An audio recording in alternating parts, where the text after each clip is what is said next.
This is Top Accolade Global News Update. I am Abiodun Mohammed. China's military said on Tuesday it drove away a US-guided missile cruiser that illegally intruded into waters near the South China Sea's Spratly Islands, an assertion the US Navy disputed. The actions of the US military seriously violated China's sovereignty and security, said Tianjun Li, spokesman for the Southern Theater Command of the People's Liberation Army. The ship in question, the USS Chancellorsville guided missile cruiser, had recently sailed through the Taiwan Strait. In a statement, the US Navy said the Chinese statement was false, calling it the latest in a long string of PRC actions to misrepresent lawful US maritime operations. China claims nearly all of the South China Sea, and the waters have become one of many flashpoints in the testy relationship between it and the United States. The United States rejects what it calls China's unlawful territorial claims in the resource-rich waters.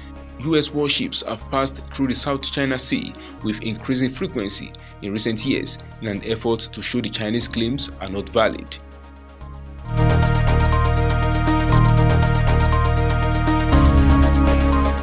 A communications line created between the militaries of the United States and Russia at the start of Moscow's war against Ukraine has been used only once so far, a US official told reporters.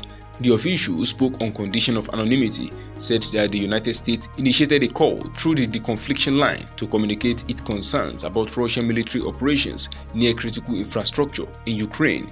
Few details are known surrounding the specific incident that led to the call on the line, which connects the US military's European Command and Russia's National Defense Management Center. The official declined to elaborate but said it was not used when an errant missile landed in NATO member Poland on November 15th, killing 2 people. The blast was likely caused by a Ukrainian air defense missile, but Russia was ultimately responsible because it started the war in late February, NATO said. Although the US official declined to specify which Russian activity raised the US alarm, there have been publicly acknowledged incidents involving Russian fighting around critical Ukrainian infrastructure. These include Russian operations around Ukraine's Zaporizhzhia nuclear power plant, Europe's biggest, which is under Russian control.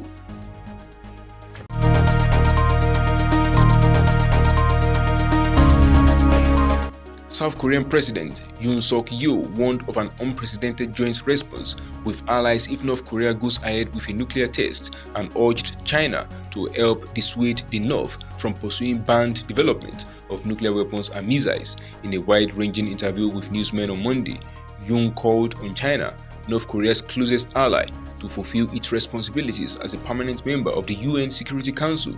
He said not doing so would lead to an influx of military assets to the region.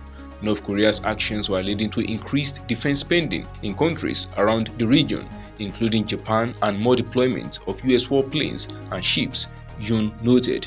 It is in China's interest to make its best effort to induce North Korea to denuclearize, he said. When asked what South Korea and its allies, the United States and Japan, would do if North Korea conducts a new nuclear test, Yoon said the response would be something that has not been seen before, but declined to elaborate what that would entail. Amid a record year for missile tests, North Korean leader Kim Jong-un said this week his country intends to have the world's most powerful nuclear force. South Korean and US officials say Pyongyang may be preparing to resume testing nuclear weapons for the first time since 2017.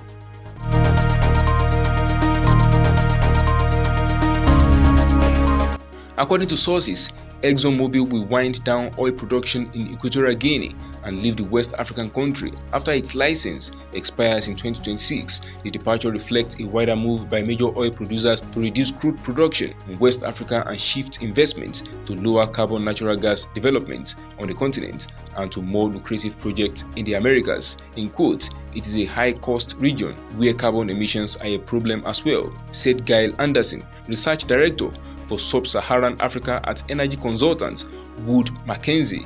Exxon has cut its output in the country to less than 15,000 barrels of oil per day through existing production unit Serpentina, one of the sources said on Monday, on condition of anonymity to discuss non-public information.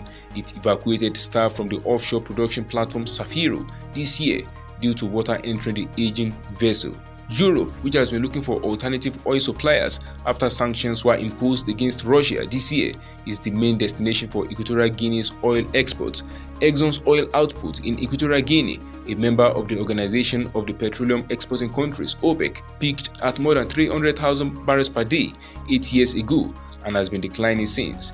Exxon has been trying to sell its Safiro operation since 2020.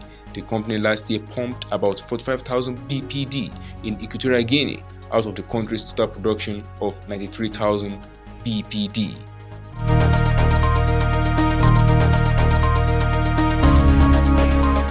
United Nations experts say Australia's Great Barrier Reef should be listed as a World Heritage Site that is in danger. In a new UNESCO commissioned report on Monday, the panel said the world's biggest coral reef ecosystem was being affected significantly by climate change and that its resilience has been substantially compromised. Australia has lobbied for years to keep the reef, which contributes $6.4 billion Australian dollars to the economy, off the endangered list for fear it could bring an end to the ecosystem's World Heritage status and reduce its attractiveness to tourists. Prior to COVID-19, about 2 million tourists visited the reef located off Australia's northeast coast every year, according to official data, providing jobs for 64,000 people. Australian Environment Minister Tanya Plibersek acknowledged that the reef was under threat, but said putting it on UNESCO's World Heritage in Danger list would be a step too far. She added that the report was a reflection on Australia's previous Conservative government, which was voted out of office in May after 9 years in power, and said the new centre-left Labour Party government had already addressed several of the report's concerns, including action on climate change. Since taking office, the Labour government has pledged to spend 1.2 billion Australian dollars in coming years to protect the reef. The Parliament in September passed legislation for net zero emissions by 2050.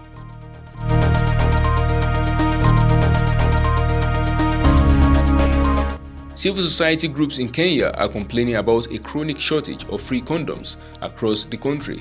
The life-saving products are usually imported and distributed for free, but due to high taxes, suppliers are no longer providing Kenya with free condoms. The activists want the government to remove taxes on the product as it will help in reducing new HIV infections. Kenya needs about 455 million condoms annually, but the government is only able to procure 150 million. Condoms are central to campaigns to prevent HIV and other sexually transmitted diseases such as gonorrhea and chlamydia. However, for the last 2 years, a specific brand that the government has been distributing for free has been hard to find in public hospitals across Kenya. Civil society groups have put the blame on the government's high import taxes. That is the size of top accolade global news update. You can follow us on our social media platforms as displayed on your screen. Happy Tuesday.